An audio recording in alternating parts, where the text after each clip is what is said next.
For nearly 2 decades, Aristotle Onassis and Maria Callas were considered one of the most glamorous couples in the world, sailing the Mediterranean on his private yacht, surrounded by royalty and movie stars. But friends and biographers who studied their relationship for decades describe a very different picture, one involving repeated pressure over pregnancies, disturbing allegations of control, and a pattern of behavior far darker than the press ever let on. This is the real story of Maria Callas and Aristotle Onassis, the girl who was never allowed to be a child.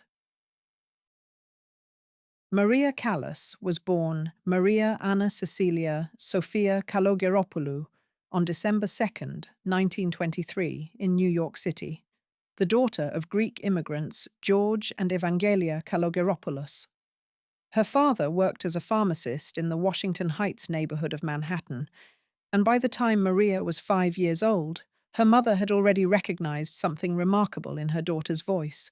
and began pushing her, forcefully, toward a career in public performance.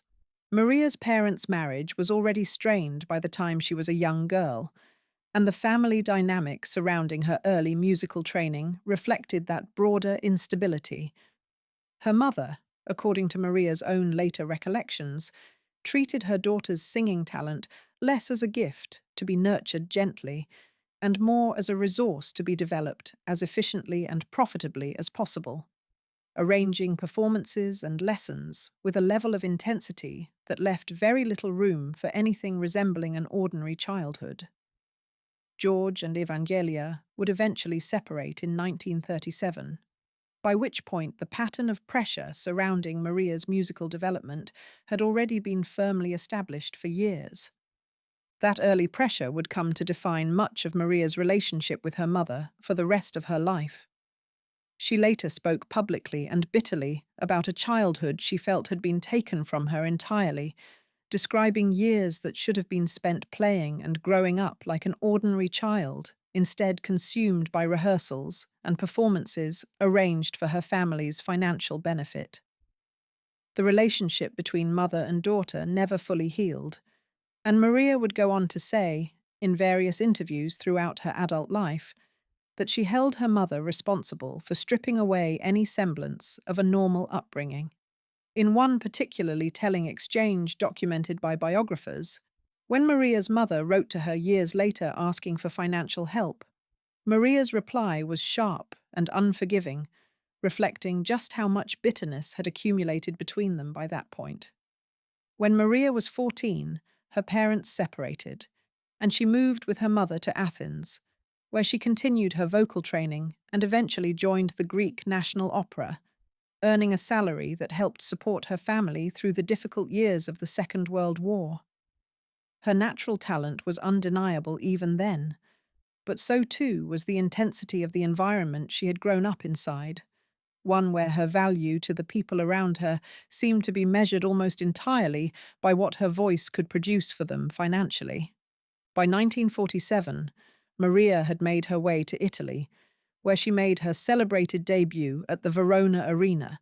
marking the true beginning of her international career. It was there, in that same eventful year, that she would meet the man who would become her first husband, a wealthy Italian businessman who would go on to take control of nearly every aspect of her professional and financial life in ways that, in retrospect, mirrored the very same pattern of control she had experienced throughout her childhood. A marriage that became a cage? Giovanni Battista Menagini was a wealthy Italian industrialist, nearly 30 years older than Maria, when the two met in Verona in 1947. Both of their families reportedly opposed the relationship from the beginning,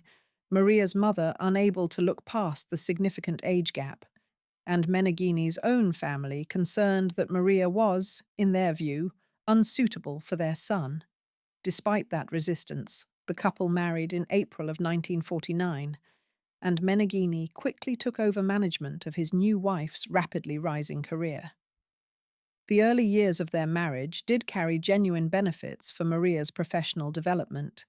given Menagini's business acumen and his willingness to invest considerable resources into promoting her career across Italy and, eventually, internationally. For a time, the arrangement appeared to function as a genuine partnership, one where Maria's extraordinary talent was paired with her husband's practical experience navigating contracts, venues, and the broader business side of opera performance, an area where Maria herself, still relatively young and inexperienced in the industry, had little prior expertise of her own. What began as a professional partnership gradually evolved into something considerably more controlling. Menagini oversaw Maria's finances, her contracts, and her public image so completely that she would later accuse him of embezzling a significant portion of the fortune her career had generated. Maria herself later described the marriage in strikingly direct terms, telling a reporter that she had not actually left her husband so much as he had effectively pushed her away, once she finally refused to allow him to continue controlling her business affairs any longer. She went on to say that being confined within that arrangement for so many years had left her feeling as though she had been kept in something resembling a cage. That particular choice of words, describing her own marriage using language typically reserved for describing imprisonment, offers a telling glimpse into just how consuming and controlling Maria herself came to view the relationship in hindsight, a pattern that, troublingly, would go on to repeat itself in a different but equally consuming form in the relationship that followed. Throughout the early to mid-1950s, Maria's international fame grew enormously, even as tensions surrounding her weight, her sometimes volatile public behavior, and a fiercely covered rivalry with fellow soprano Renata Tebaldi filled entertainment pages across Europe and the United States. Maria underwent a dramatic weight loss of nearly 80 pounds between 1953 and 1954,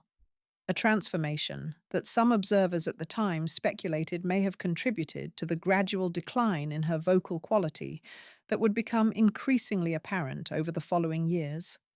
though the precise medical relationship between the two remained, and remains, genuinely disputed among those who have studied her career closely.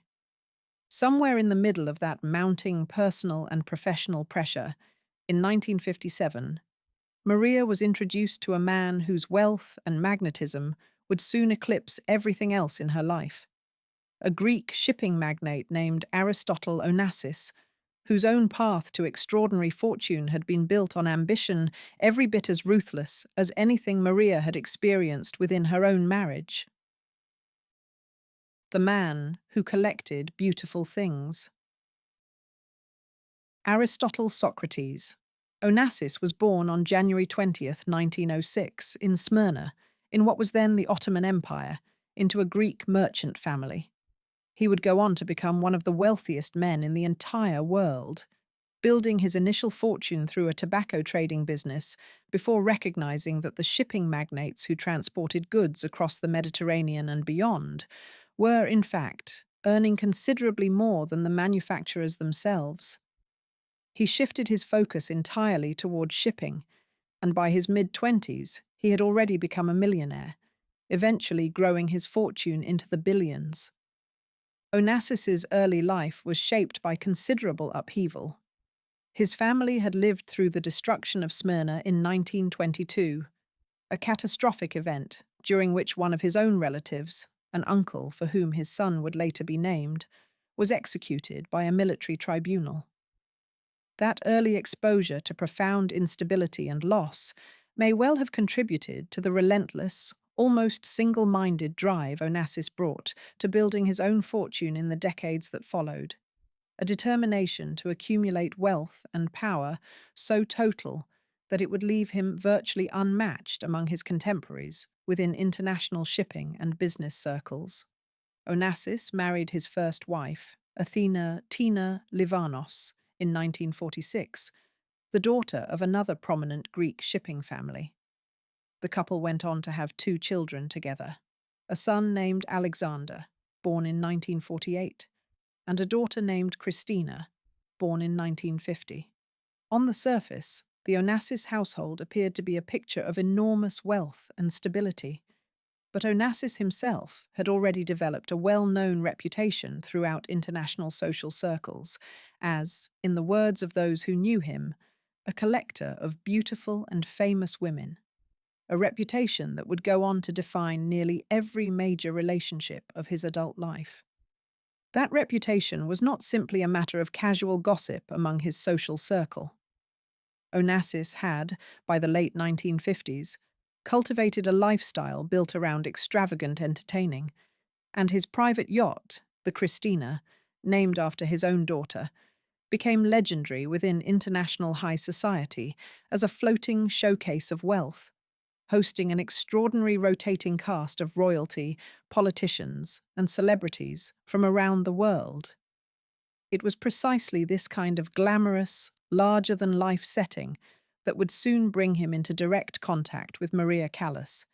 in a meeting that neither of them, at the time, could have fully anticipated, would go on to consume the better part of both of their remaining lives. In 1957, at a lavish party in Venice, arranged by the American gossip columnist Elsa Maxwell, Onassis was introduced to Maria Callas for the first time. Both were married to other people at that point, and by Onassis's own account to a friend afterward, the meeting had produced what he described as a genuine natural curiosity between the two of them. 2 years later, in the summer of 1959, Onassis invited both Maria and her husband, Menagini, along with a group of other prominent guests, including former British Prime Minister Winston Churchill, aboard his enormous private yacht, the Christina, for an extended Mediterranean cruise. That cruise would become one of the most consequential events of both Maria's and Onassis's entire lives, the moment their private mutual attraction finally became something neither of them was willing to ignore any longer, and the beginning of a relationship that would generate headlines around the world for the better part of 2 decades, even as it quietly caused a level of personal devastation that very few people outside their closest circle ever fully understood at the time. An affair that ended 2 marriages. Aboard the Christina, during that fateful 1959 cruise, with both Maria's husband and Onassis's wife present on the same vessel, the affair between Maria and Onassis began in earnest. By the time the cruise concluded, Maria's marriage to Menagini had effectively come to an end, and it would not be long before Onassis's own marriage to Tina Livanos collapsed as well, once she discovered the full extent of her husband's involvement with the famous soprano. The affair became front-page news almost immediately, generating the kind of sustained international tabloid attention that few celebrity relationships of that era ever achieved, in large part because both parties were already among the most famous people in the world within their respective spheres. For Maria, the timing carried an additional layer of significance. Her career had already begun showing signs of strain by the late 1950s, her voice increasingly affected by vocal and neurological problems that doctors of the era struggled to properly diagnose. And biographers who have studied her life closely have suggested that Onassis offered her something that felt, at the time, like a genuine escape from a career that had grown increasingly difficult and painful to sustain. Maria herself later described the transformation Onassis brought into her life in vivid terms, telling those close to her that meeting him and his circle of vibrant, glamorous friends had turned her into an entirely different woman, one finally freed from the sense of confinement she had felt throughout her marriage to Menagini. What Maria could not have fully anticipated, however, was that the man she had turned to for freedom would go on to exercise a very different, and in many ways far more troubling, kind of control over her life in the years that followed. One that friends, biographers, and eventually even journalists would come to describe using considerably darker language than the fairy tale framing the press initially applied to their relationship. A relationship friends described as deeply troubling. As the years passed, Those closest to Maria began describing a relationship considerably more complicated and considerably more disturbing than the glamorous public image the press continued to present. According to friends who spoke with biographers researching Maria's life in later decades, Onassis held an outsized degree of power within the relationship from very early on, while Maria, despite her enormous professional accomplishments and international fame, reportedly struggled with a fragile sense of self-worth that left her deeply dependent on his approval and attention. That imbalance manifested in ways that went beyond ordinary relationship friction. Multiple accounts from people close to the couple described Onassis as prone to genuine violence, with friends reporting instances of physical abuse over the course of their relationship. Perhaps even more troubling, according to private letters and diary entries later uncovered by researchers, one friend of Maria's alleged that Onassis had, on certain occasions, drugged her, a practice that appeared connected to controlling and coercive sexual behavior within the relationship. Whatever the full truth behind that specific and deeply disturbing allegation, it fits a broader, well-documented pattern of a relationship defined far less by mutual partnership than by one person's near-total control over the other. Compounding the situation, Maria had already been managing a chronic neuromuscular disorder since the 1950s, one that doctors at the time had difficulty properly identifying, and she had increasingly turned to medication in an effort to manage both her physical symptoms and the emotional strain of her relationship with Onassis. Over time, her reliance on those medications grew heavier, gradually shading into a genuine pattern of dependency that would only intensify as the years wore on, and her relationship with Onassis grew increasingly unstable. What made this dynamic even more troubling was a specific and recurring pattern that would emerge again and again throughout the following decade, one involving Maria's own deep and repeatedly expressed desire to become a mother, and Onassis's consistent, forceful refusal to allow that to happen. The pregnancies nobody was supposed to know about. According to biographers who spent years researching Maria's life, she became pregnant on at least two, and by some accounts three, separate occasions during her relationship with Onassis throughout the 1960s. Maria had long expressed to close friends a genuine and heartfelt desire to become a mother and finally establish the kind of settled family life that her demanding career had never allowed her to pursue. Onassis, however, showed little interest in starting a family with her, reportedly telling those around him that he was drawn to Maria's fame and celebrity status rather than to any vision of a domestic life together. That fundamental mismatch in what each of them wanted from the relationship, Maria's genuine longing for a family and a settled home life, set against Onassis's evident preference for keeping their relationship centered around glamour, status, and his own social ambitions, created a persistent undercurrent of tension that would define the entire decade of their relationship, resurfacing again and again each time Maria became pregnant and hoped, perhaps, that circumstances might finally push Onassis toward the kind of commitment she had wanted from him for years. The first of these pregnancies, in 1960, reportedly ended in a miscarriage, a loss that arrived during a period when Maria was already struggling with the neurological problems affecting her voice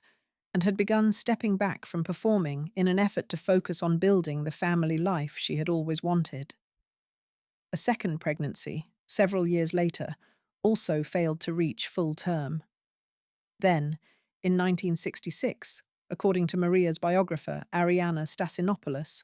Maria became pregnant a third time, a pregnancy that, according to later reporting, had progressed far enough along that doctors were able to determine the child would have been a boy. That pregnancy did not end naturally. According to Stasinopoulos's research, published in her extensively documented 1981 biography of Maria's life, Onassis insisted that Maria terminate the pregnancy, reportedly threatening to end their entire relationship if she chose to continue it. Faced with that ultimatum, Maria underwent an abortion, a decision multiple biographers and journalists who later investigated the relationship have described as one Onassis effectively forced upon her, rather than one she made freely on her own terms.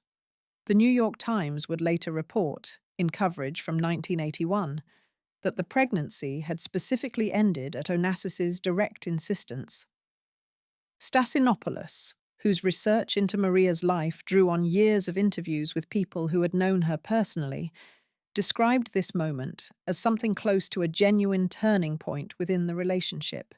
the exact juncture at which whatever remained of the romantic fantasy Maria had once attached to Onassis began to visibly deteriorate. Where their relationship had, in its earliest years, felt to Maria like a liberation from the confinement of her marriage to Menagini, this particular episode revealed just how thoroughly Onassis was, in fact, exercising his own form of control over the most intimate and personal decisions of her life.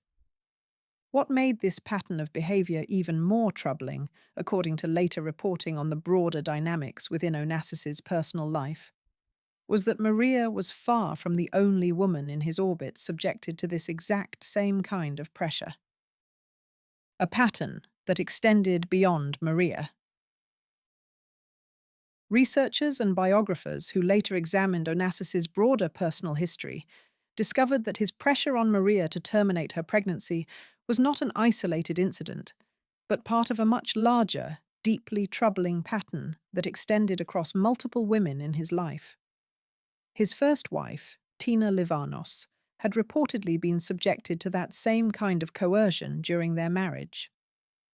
According to biographer Rachel Spence, whose research into Maria's life examined this pattern extensively, Onassis's own daughter, Christina, faced similar pressure from her father when she became pregnant at just 19 years old. Spence's research went even further, documenting that Onassis reportedly kept a physician on his personal household staff, whose primary function, according to her research, was specifically to perform these procedures for any woman within his orbit who became pregnant under circumstances he found inconvenient. It was, in effect, a standing arrangement built directly into his household, available to essentially any woman connected to his personal life, a level of systematic control over the reproductive choices of the women around him that went well beyond any single difficult decision made under the pressure of one particular relationship. The sheer scope of that arrangement, extending across his wife, his mistress, and even his own daughter, suggests a man for whom this particular form of control had become almost routine, an unremarkable feature of how he managed his personal life, rather than an isolated lapse in judgment during a single moment of crisis. For three different women, across three entirely different relationships, to have faced strikingly similar pressure, all traceable back to the same man, and, according to Spence's research, the same physician kept specifically for that purpose, points toward a deliberate and repeated pattern rather than any kind of unique or unforeseen circumstance. This broader pattern reframes the individual pressure Maria experienced in 1966 as something considerably more calculated and premeditated than a single moment of relationship strain. It suggests a man who had built an entire ongoing system for managing exactly this kind of situation whenever it arose among the women in his life. A level of premeditated control that stands in sharp contrast to the romantic, larger-than-life image the press continued to present of the couple throughout the entirety of their relationship. That same relentless need for control, the one that had already shaped so much of what Maria endured throughout the 1960s, was about to produce the single most devastating blow of her entire life, one that would arrive not through any private confrontation, but through a stunning, very public announcement that shocked Maria every bit as much as it shocked the rest of the world. The betrayal that made headlines around the world. By the early 1960s, even as his relationship with Maria continued, Onassis had begun cultivating a new social connection that would eventually upend everything. In 1963, he hosted a gathering attended by Jacqueline Kennedy, then still the sitting First Lady of the United States, along with her sister, Lee Radziwill. Following the assassination of President John F. Kennedy later that same year, Onassis began pursuing a romantic relationship with the newly widowed Jacqueline, a pursuit that unfolded gradually over the following several years, even as his relationship with Maria continued running in parallel. Maria learned of Onassis's engagement to Jacqueline Kennedy only about 3 weeks before their wedding actually took place, a gap that speaks volumes about how completely Onassis had managed to keep the two women and the two relationships separate from one another right up until the very last possible moment. Onassis and Jacqueline Kennedy married on October 20th, 1968, on his private Greek island of Skorpios, in a ceremony that generated enormous international media coverage and that instantly transformed Jacqueline into one of the most photographed women in the entire world under her new married name. For Maria, the news was devastating. She retreated to her Parisian apartment and became increasingly withdrawn from many of her closest friends, describing the betrayal as one of the most painful experiences of her entire life. After nearly a decade spent devoted to a man who had repeatedly denied her the family she had always wanted, watching him marry someone else so suddenly, and learning about it only weeks before the ceremony itself, represented a level of humiliation that friends said she never fully recovered from, even in the years that followed. What happened next, though, would prove to be one of the most genuinely strange and disturbing twists in the entire saga, because rather than staying away from Maria after his wedding, Onassis returned to her within a matter of weeks, beginning a pattern of behavior that would continue for years and that would leave both women, Maria and Jacqueline, trapped in their own separate, painful versions of the same complicated relationship with the same man. A marriage in name only. According to Kiki Ferudi Moutsatsos, who served for years as Onassis's personal secretary and later wrote a detailed memoir about her time working within the Onassis household, Onassis never actually stopped seeing Maria, even after marrying Jacqueline Kennedy. Just 1 week after the wedding ceremony on Skorpios, according to Moutsatsos, Onassis had already resumed visiting Maria, and within a short time he was reportedly seeing her 3 or 4 times a week, an extraordinary pace for a man only weeks into a new, internationally scrutinized marriage. Moutsatsos, whose position within Onassis's household gave her an unusually close vantage point on the private dynamics between all three people at the center of this saga, would later describe the bond between Onassis and Maria in strikingly definitive terms, telling reporters decades afterward that the two of them simply could not live without one another, and that whatever else happened in either of their lives, they never truly stopped seeing each other from the moment their affair first began, back in 1959. Jacqueline, according to Moutsatsos' account, realized very quickly exactly what was happening. Rather than confronting her husband directly, she reportedly chose to look the other way, a response Moutsatsos attributed partly to Jacqueline's own prior experience navigating her first husband's well-documented infidelities during his presidency, and partly to a pragmatic calculation about what she genuinely needed from her marriage to Onassis. Having already lost her husband to assassination in 1963, and having watched her brother-in-law Robert Kennedy assassinated as well in 1968, Jacqueline reportedly viewed Onassis's wealth and power as a source of genuine security and protection for herself and her two young children, a practical consideration that, according to those close to her, outweighed whatever pain his continued relationship with Maria caused her privately. Despite living in the same city as Maria for extended periods and being fully aware of the ongoing affair, historians who have studied the relationship closely believe that Jacqueline and Maria never actually met each other in person throughout the entire course of their shared connection to Onassis, though both women were keenly aware of the other's presence and, by most accounts, harboured genuine hostility toward one another that neither ever expressed directly. In one particularly telling interview given in 1974, Maria was asked directly about Jacqueline and responded dismissively, stating flatly that she did not know her and had never met her, a curt response that nonetheless captured the tension simmering just beneath the surface of the entire arrangement. That strange, three-way dynamic, a public marriage, a private affair running in parallel, and two women who never once spoke to each other, despite years of overlapping connection to the same man, would continue for several more years, right up until a devastating family tragedy finally broke something inside Onassis that none of the wealth or power he had spent his entire life accumulating could ever repair. The tragedy that broke him. On January 22nd, 1973, Onassis's only son, Alexander, was severely injured in a small plane crash at an airport in Athens. He died from his injuries the following day, January 23rd, at just 24 years old. For Onassis, the loss of his son proved to be an entirely different kind of devastation than anything else he had experienced across his long and eventful life, one from which those closest to him say he never truly recovered. Alexander had grown up largely without formal schooling,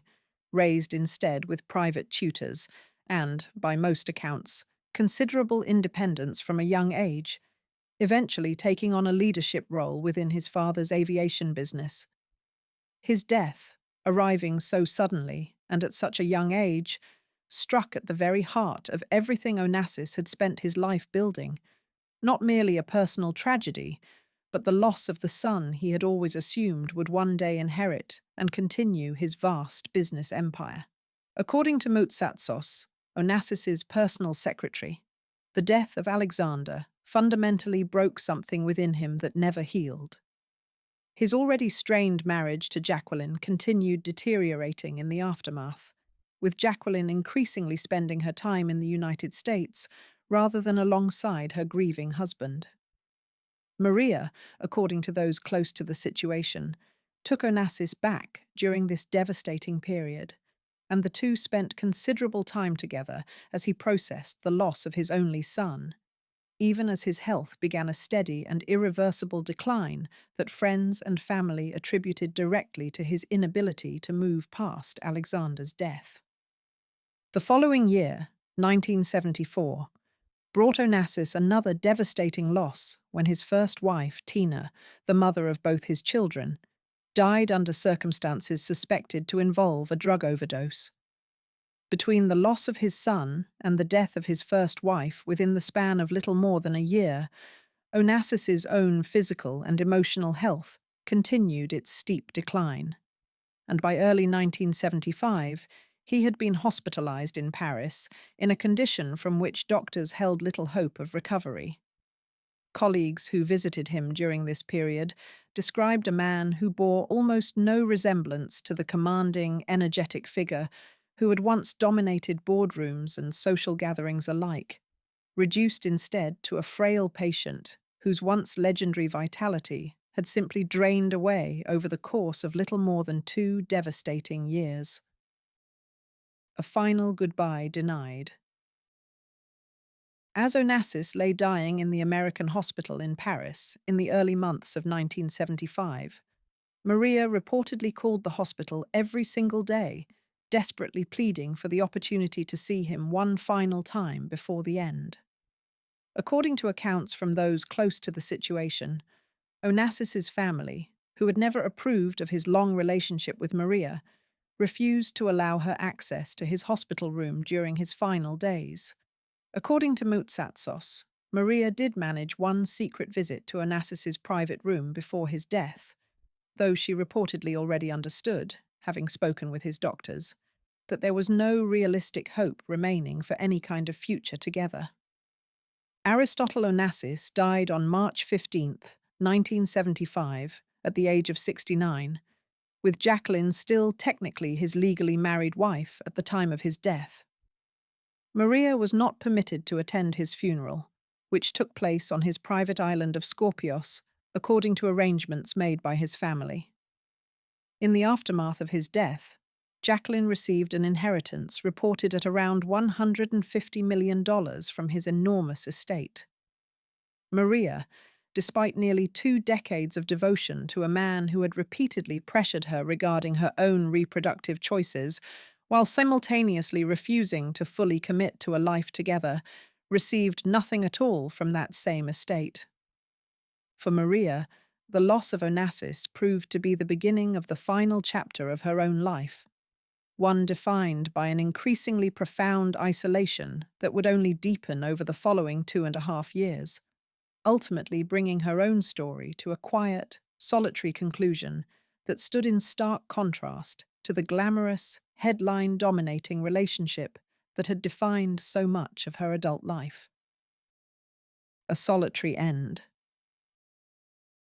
In the aftermath of Onassis's death, those close to Maria described a woman who had essentially lost her will to continue living.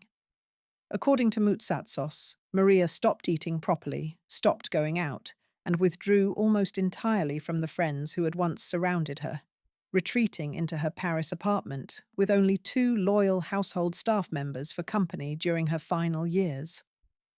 Her health, already compromised by years of medication use, tied both to her neuromuscular condition and to the emotional toll of her long, difficult relationship with Onassis, continued its steady decline. That final chapter of Maria's life stood in stark, almost unbearable contrast to the decades that had come before it. Decades spent as one of the most celebrated performers in the world, commanding standing ovations at the greatest opera houses in existence, and later as one half of one of the most photographed and discussed romantic partnerships on the entire planet.